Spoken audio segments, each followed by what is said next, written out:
सभी दोस्तों को मेरा नमस्कार। मैं फार्मासिस्ट ए चैनल फार्मेसी ज्ञान बाबा में दोस्तों आज का जो टॉपिक मैंने रखा है वह 100 में से 90 आदमी उसमें से ग्रस्त है। हाँ दोस्तों, मैं बात करने जा रहा हूँ आज मंगल संक्रमण की, जो आजकल बहुत ही बड़ा हो गई है। तो दोस्तों आज मैं आपको इसके बारे में संक्षेप में हर जानकारी दूंगा और आप लोगों से अनुरोध करूंगा कि मेरे चैनल को लाइक और सब्सक्राइब और शेयर करना ना भूले। फंगल इन्फेक्शन क्या है? फंगल संक्रमण किसी को भी प्रभावित कर सकता है और शरीर के कई हिस्सों में हो सकता है। किसी खिलाड़ी को पैर में फंगल इन्फेक्शन, एथलीट फुट, बच्चे को मुंह में फंगल इन्फेक्शन, थ्रश और किसी महिला को योनि में फंगल संक्रमण केवल कुछ उदाहरण हैं।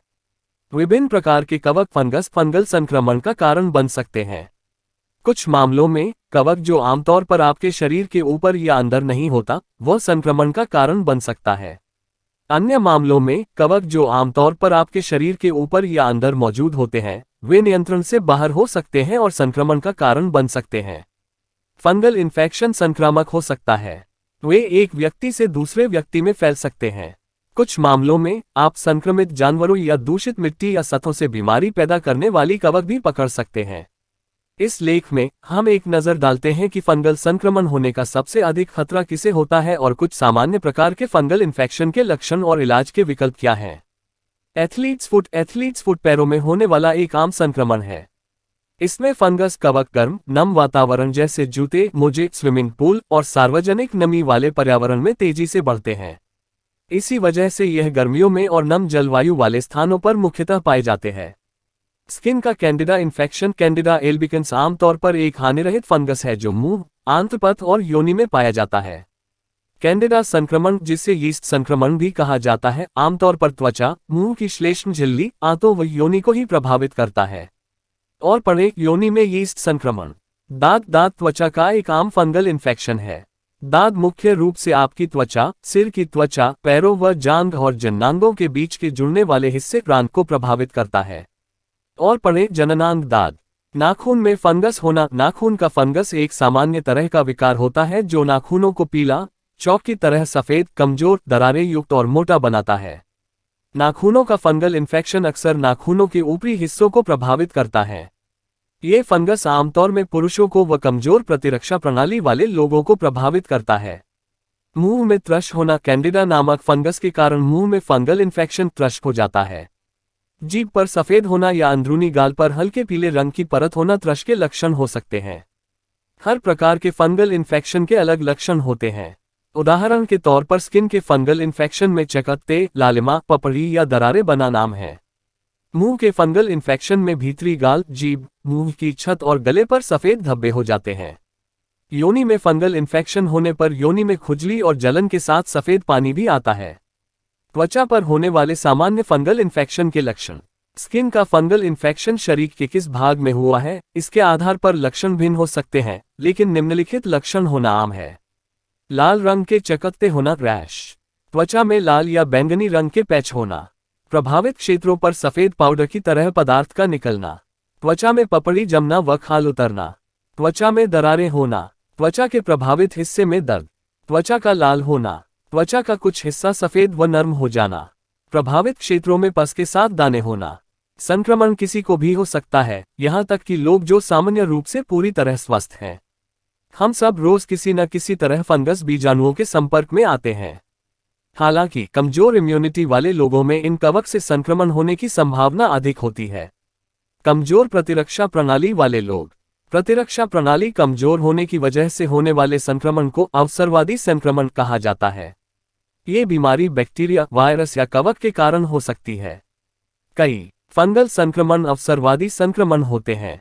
प्रतिरक्षा प्रणाली कैसे कमजोर होती है? कुछ लोगों की इम्यूनिटी पैदाइश से ही कमजोर होती है। कुछ लोगों को कोई बीमारी हो सकती है जो प्रतिरक्षा प्रणाली पर हमला करती है, जैसे HIV, एड्स। कॉर्टिकोस्टेरॉइड्स या कीमोथेरेपी जैसी कुछ दवाएं भी शरीर की संक्रमण से लड़ने की क्षमता को कम कर सकती हैं। यदि आपकी इम्यूनिटी कमजोर है तो आपको पता होना चाहिए कि आपको फंगल संक्रमण होने का जोखिम अधिक है। आपको फंगल संक्रमण के बारे में सही जानकारी प्राप्त कर उससे बचने पर ध्यान देना चाहिए। ये गंभीर जटिलताओं को रोकने में मदद कर सकता है। इन्फेक्शन से बचने के लिए कई उपाय हैं, जैसे साफ सफाई बनाए रखना, पुराने जूते चप्पल न पहनना आदि। लेकिन याद रखें कि कोई भी एक उपाय अकेला कवक संक्रमण नहीं रोक सकता। इसके लिए आपको सभी उपाय पर ध्यान देना होगा। पैरों को साफ और सूखा रखें। मोजों को हर रोज बदलें। इस बात पर भी ध्यान दें कि आपके जूते ज्यादा टाइट ना हो और आपको सही तरह से फिट हो। जूतों में रोज एंटी फंगल पाउडर का इस्तेमाल करें। पुराने जूते और चप्पल पहनने से बचें। इसके अलावा आप दूसरों के साथ जूते साझा न करें। जिस जगह पर आप नियमित रूप से नंगे पैर चलते हो उस फर्श को अच्छी तरह से साफ रखें। अपना चेहरा नियमित रूप से धोएं। इसके साथ ही त्वचा को शुष्क व साफ रखें और अपने निजी चीजों को किसी के साथ साझा न करें। बाथरूम, जिम, कारपेट और सार्वजनिक स्नान वाली जगहों पर नंगे पैर जाने से बचें। इन जगहों पर चप्पल जरूर पहनें। यदि आपका वजन अधिक हो या आप मोटापे से ग्रस्त हो तो आप अपनी त्वचा को अच्छी तरह से सुखाएं। साफ व सूती अंडरवियर और ढीली पैंट ही पहनें। अपने रांद, जांघ और जन्नान को जोड़ने वाला हिस्सा को साफ और सूखा रखें। नाखूनों के ऊपरी हिस्सों को काटकर छोटा रखें और नाखूनों को बढ़ने न दें। और पड़े नाखूनों की देखभाल के लिए टिप्स। परिवार के किसी सदस्य या मित्र को फंगल इन्फेक्शन हो तो इसका इलाज तुरंत करवाएं। इस समस्या में अनदेखी न करें। अगर किसी को रान या किसी अन्य हिस्से में फंगस हो जाए तो उसको नियमित रूप से फंगसरोधी शैम्पू का उपयोग करना चाहिए। इन्फेक्शन का निदान मुख्य रूप से त्वचा की जांच पर निर्भर करता है।